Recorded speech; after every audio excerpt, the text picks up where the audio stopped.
Question ये कर रहा है कि एक त्रिभुज की भुजाएं 24 सेंटीमीटर, 26 सेंटीमीटर और 10 सेंटीमीटर है। इसके प्रत्येक शीर्ष को छूता हुआ एक वृत्त खींचा जाता है जिसकी त्रिज्या 4.2 सेंटीमीटर है। तो वृत्त के तीनों खंडों द्वारा आवृत क्षेत्रफल कितना होगा। ओके भाई, तो देखो यहाँ पर हमें तो समझो पहले फिगर क्या है। ऐसा राइट एंगल ट्रायंगल इतना तो सबको पता है, 10, 24, 26 का ट्रिपलेट फॉर्म करता है। तो एक राइट एंगल ट्रायंगल है, तो इसमें क्या बोला गया है कि इसके शीर्ष पे वृत्त खींचा जाता है। तो मान लो कि यहाँ पर वृत्त खींचा गया होगा ऐसे, उसी तरीके से एक यहाँ पर खींचा गया होगा ऐसे, उसी तरीके से एक यहाँ पर खींचा गया होगा ऐसे। तो आप देखोगे तो ये क्या है, एक सेक्टर है, ये भी एक सेक्टर है और ये भी एक सेक्टर है। तो हमें बोला गया कि इन तीनों का एरिया कितना होगा। ठीक है, इन तीनों सेक्टर का एरिया कितना होगा, बेसिकली हमें यही पूछा गया है। तो सेक्टर का एरिया क्या होता है, एरिया ऑफ सेक्टर ये होता है θ/360 इंटू πr²। चूँकि इन सबका रेडियस सेम है तो कोई सब जो सेक्टर होंगे वो सेम होंगे। ठीक है, अब देखो हम जानते हैं कि ट्रायंगल का जो एंगल होता है, ट्रायंगल का एंगल का सम कितना होता है, 180 डिग्री होता है, चाहे कोई भी ट्रायंगल हो। ठीक है, चाहे कोई भी ट्रायंगल हो उसका सम कितना होता है, 180 डिग्री। और यहाँ पर 3 आर्क दिए गए हैं तो तीनों का सम कितना होगा, 180 डिग्री।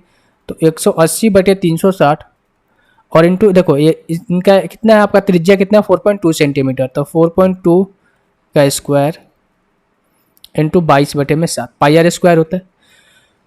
अब अगर मैं आपसे ये बोलूँ कि ये कटेगा कितने बार में, 2 बार में कटेगा। ठीक है भाई, ये कितने बार में कटेगा, 2 बार में कटेगा। और 2 से कितने बार में कटेगा, ये 11 बार में कटेगा। और 7×6 = 42 यानी 0.6 बार ये कटेगा कितना, 0.6। स्क्वायर करेंगे तो 3.6 हो जाएगा ये, सॉरी अगर मैं स्क्वायर करूँगा इसका 36/10 कर लेते हैं ना, अच्छा रहेगा। वैसे एक बार मैं इसको मिटा देता हूँ। देखो जो जहाँ पर आपको कैलकुलेशन में फंसने लगो ना तो आपको अच्छे से करो। 180/360 इंटू, क्योंकि एग्जाम में एक मार्क्स जो है आपका मैटर करता है। 4.2 पॉइंट को रिमूव करेंगे, बटे में 10 हो जाएगा। फिर 42/10 इंटू 22/7, 7 से कटेगा 6 बार में और ये कटेगा 2 बार में। ओके भाई, 2 से ये कटेगा कितना, 3 बार में। अब यहाँ से मल्टीप्लाई कर लो आप, 22 × 66 इंटू 42।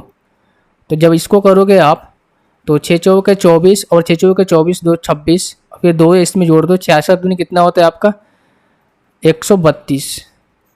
2 4 3 7 6 1 7 2, नीचे में कितना 100 है, यानी 2 जीरो के बाद पॉइंट लगा दो। तो 27.72 जो है इनका एरिया आ जाएगा।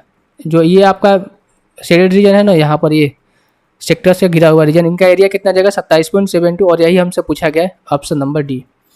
हमेशा याद रखना, कहीं पर भी अगर कैलकुलेशन चाहे छोटा मोटा हो चाहे बड़ा कैलकुलेशन है, ठीक है, थोड़ा सा भी अगर परेशानी हो तो जो आपका बेसिक नॉलेज है कैलकुलेशन करने का आप उसी से कीजिए।